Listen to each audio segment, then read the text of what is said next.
It is now my honor to recognize and to welcome to the New Mexico State Legislature Congresswoman Teresa Ledger Fernandez.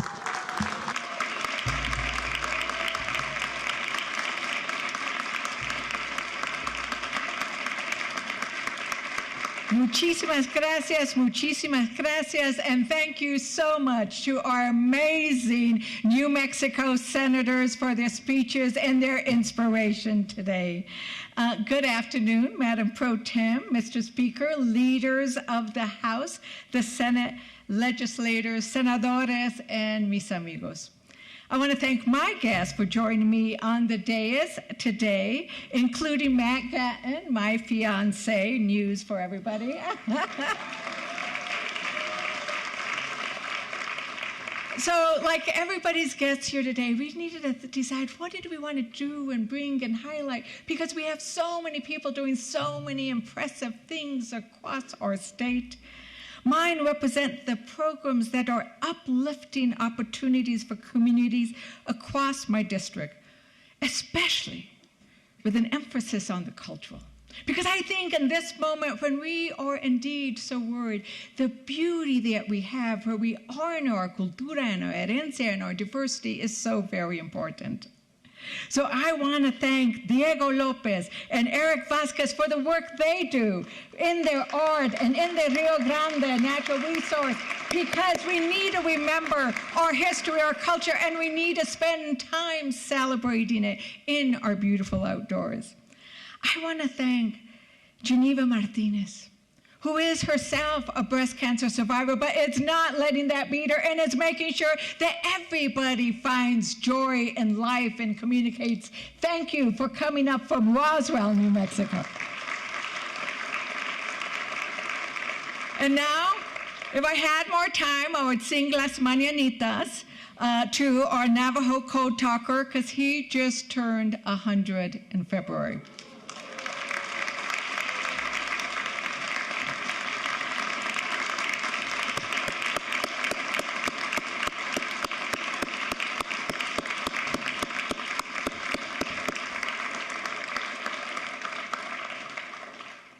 Thomas Begay.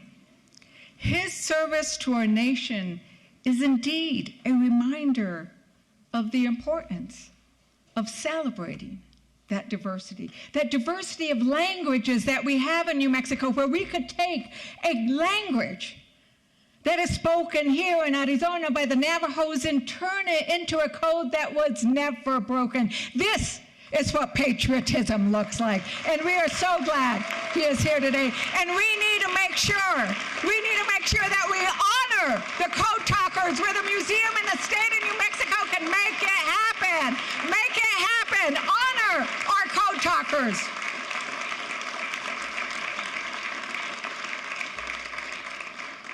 As many of you might know, we buried my beloved brother Steve yesterday. This weekend, Saturday.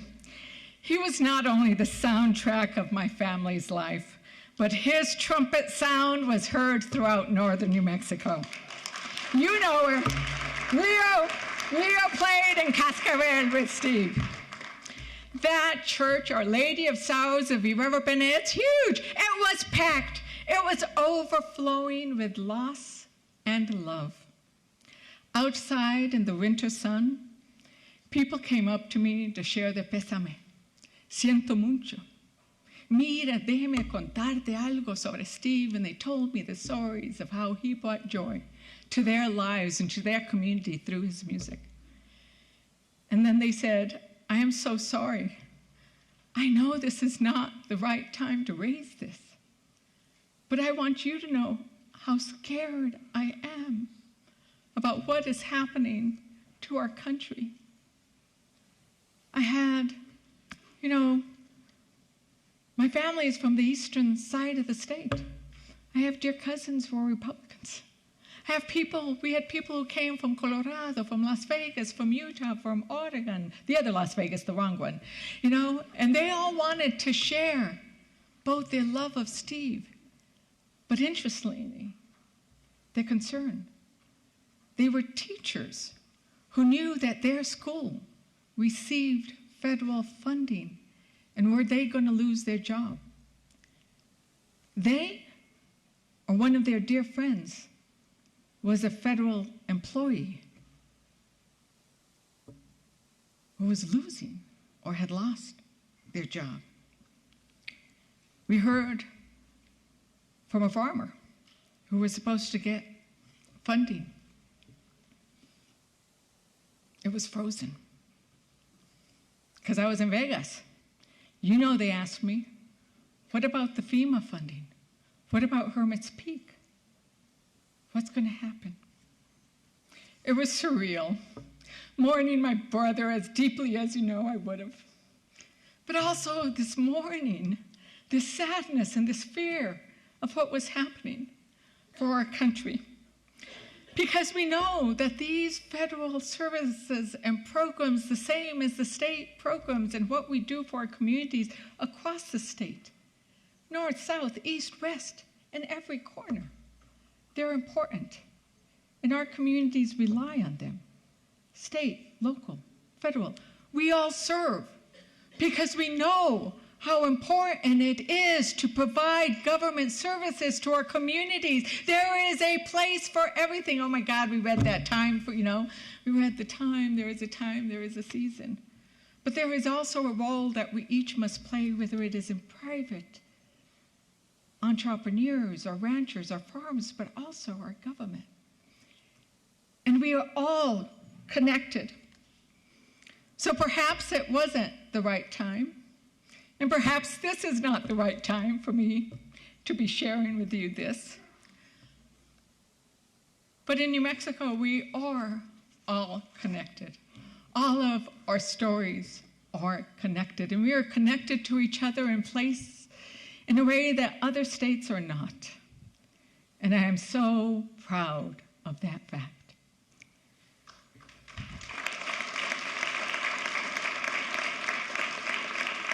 In New Mexico, we understand that diversity is not to be purged as Trump is doing, but what we celebrate, just as we did earlier today, when we held our hand and looked at that flag and sat about the importance of cultural diversity.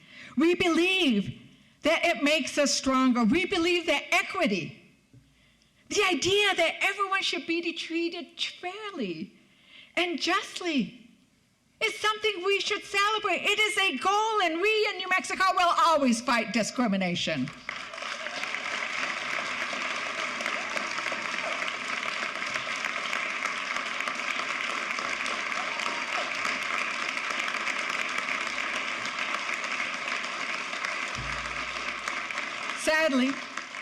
Sadly, we're at the door of a constitutional crisis.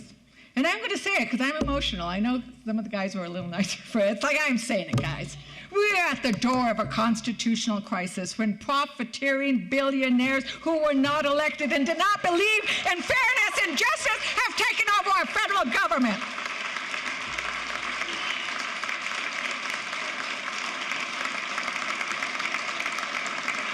To give tax breaks. To give tax breaks to the wealthiest corporations and individuals, the Trump administration and Republicans in Congress are now seeking to cut the programs that every one of our communities and families rely on. This is in sharp contrast to what we discussed last time I stood before you and the several times before that, when we were sharing news about the incredible investments coming out of Washington. Democrats were providing, but so were Republicans and Democrats in our bipartisan infrastructure law, when we believe that bipartisanship is the way to do things.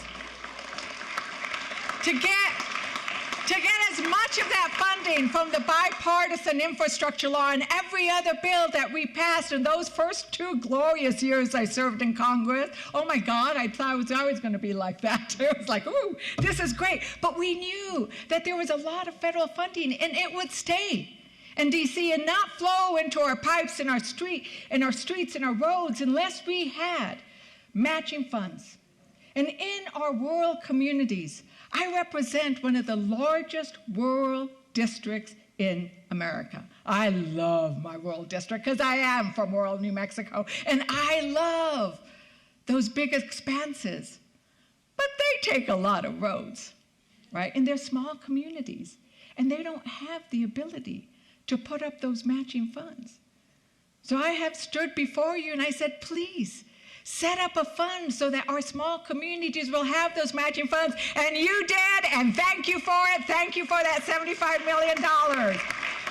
It is going to turn into $750 million because of the work that you did.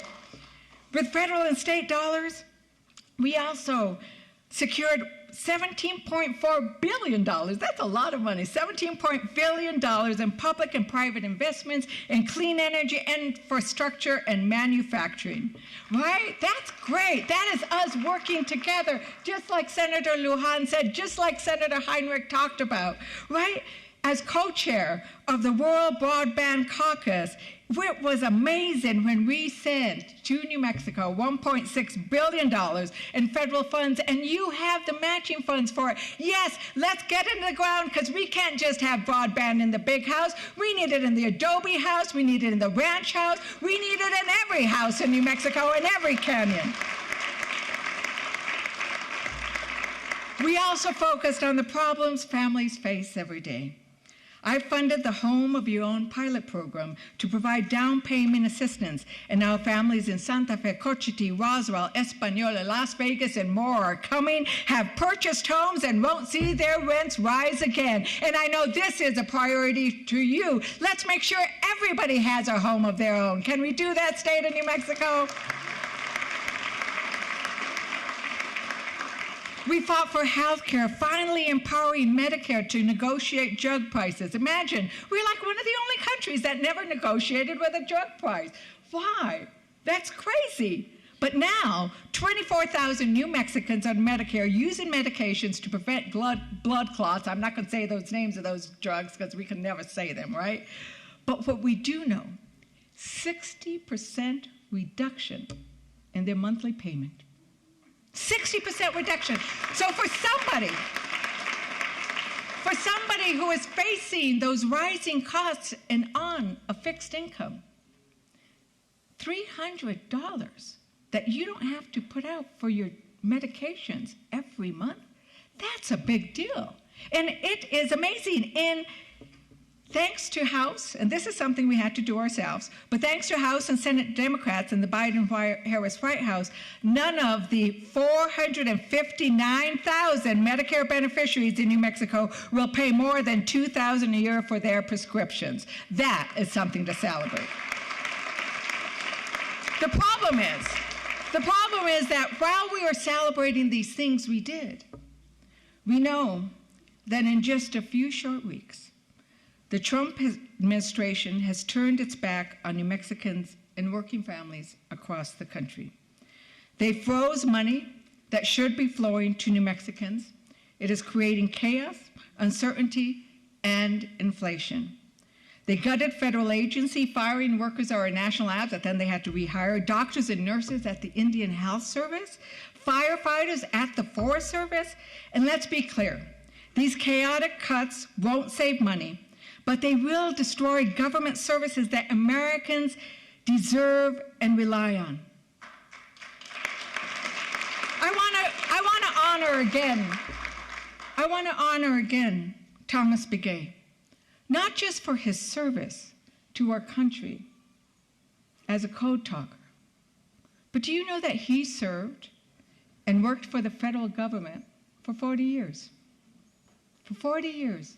He retired.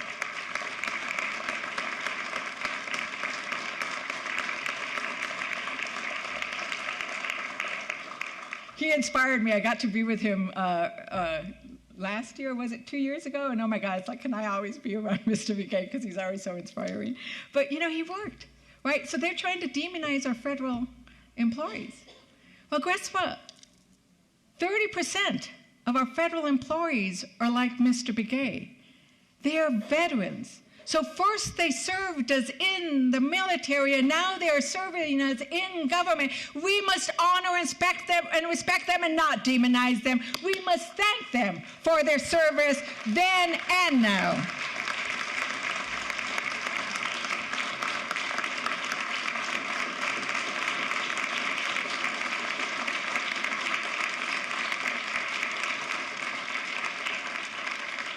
And the White House isn't being honest when it says its funding freezes and executive orders won't directly impact farmers. The Environmental Quality Incentives Program, we all know it as EQIP, and anybody who lives in a rural area knows it very well because our ranchers and farmers use it a lot. There were $133.4 million expected to come to New Mexico farmers.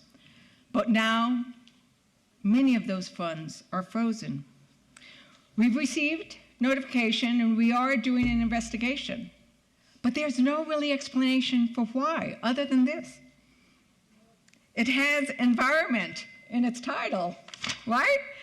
Trump's absurd attack on programs that conserve water, energy, and the environment have left farmers who shelled out money expecting these grants and loans worried about how will they afford the planting season. I am headed to Tucumcari, Roy, and Mosquero tomorrow.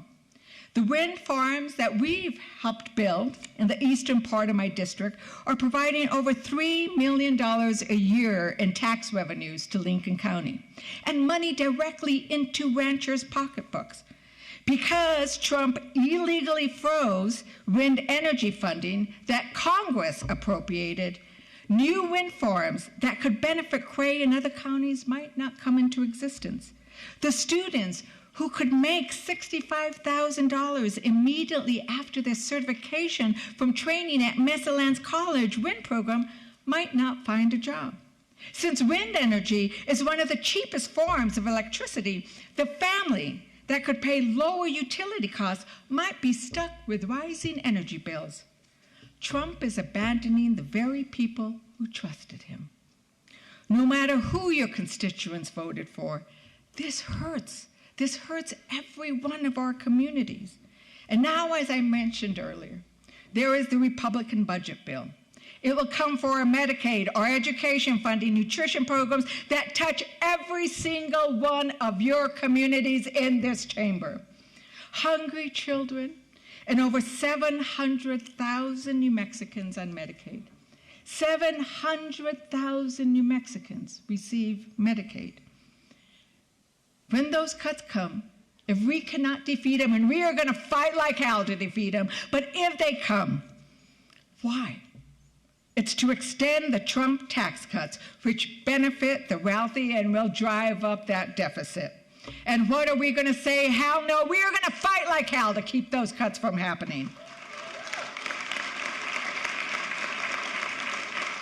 I'm chair of the Democratic Women's Caucus, which welcomed a historic 96 women this year. It was pretty neat. Not as good as the state of New Mexico, you know, with a majority of women, but yeah, you're breaking those turquoise glass ceilings. But as chair and as a woman, I'm especially concerned about the attack on women's reproductive health care rights, because Republicans are passing bills that would undermine the freedom to access health care that New Mexico has promised to every woman.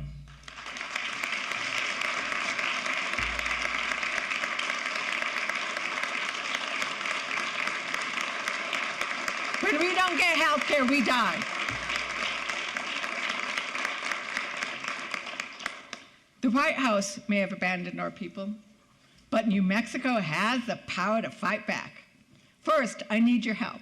I need you to let me know whenever any of those federal grants aren't coming to your communities so we can raise the flag, we can find out what happened. So will you do it? Make sure you reach out to my amazing staff, stand up, and make sure you let us know, because we need to know. We need to know.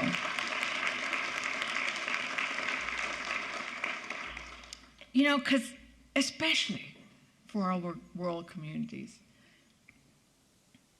these federal grants mean a lot. Title I means a lot to every single school almost in my district. I have 3 schools that are not Title I in my district.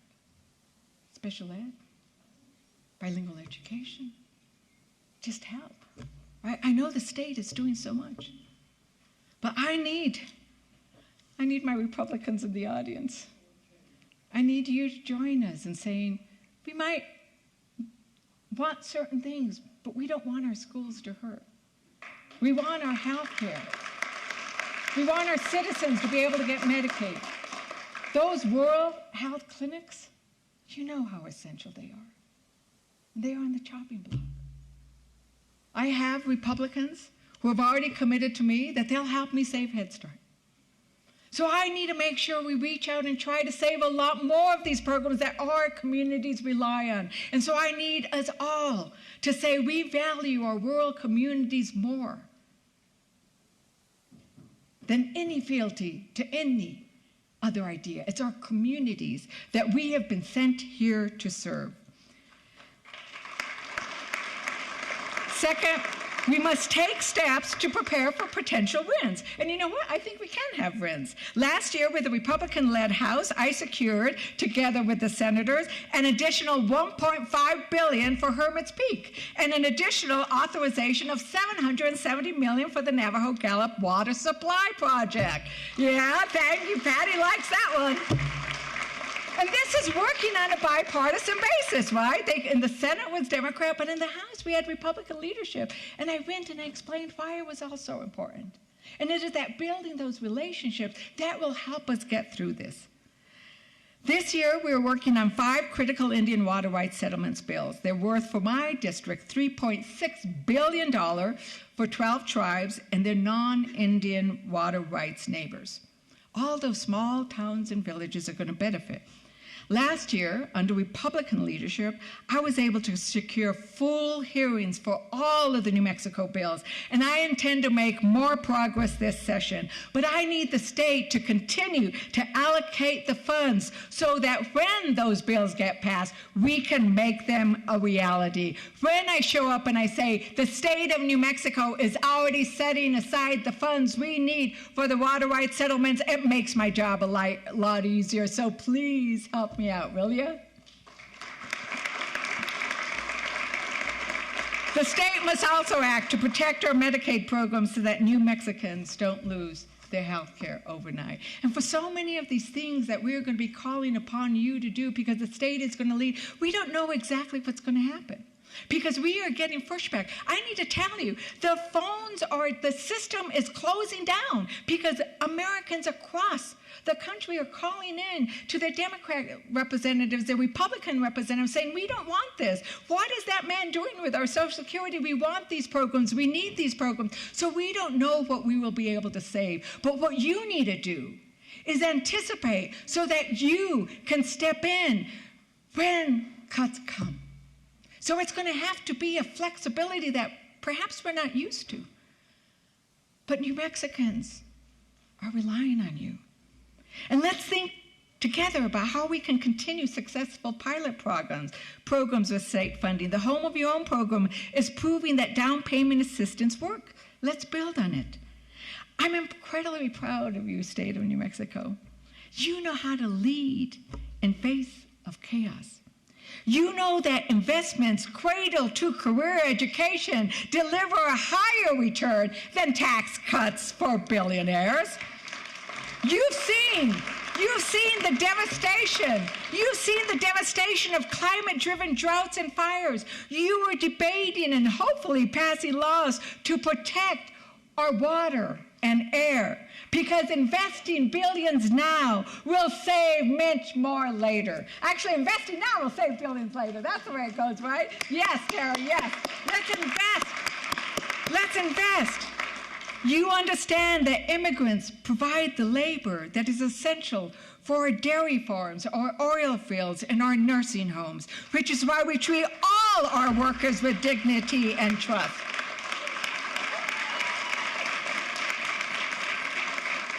Even as we legislate to improve safety, fight fentanyl, protect our children from gun violence, we can do it all. We can, and we must. You or investing in science and the economic development it creates, even as a vaccine skeptic takes over HHS and Trump cuts research funding to New Mexico universities. And that research funding cut is going to hurt everybody, from Socorro to Highlands to Portales to Mesalands College. Across the boards, we need to protect our colleges and universities.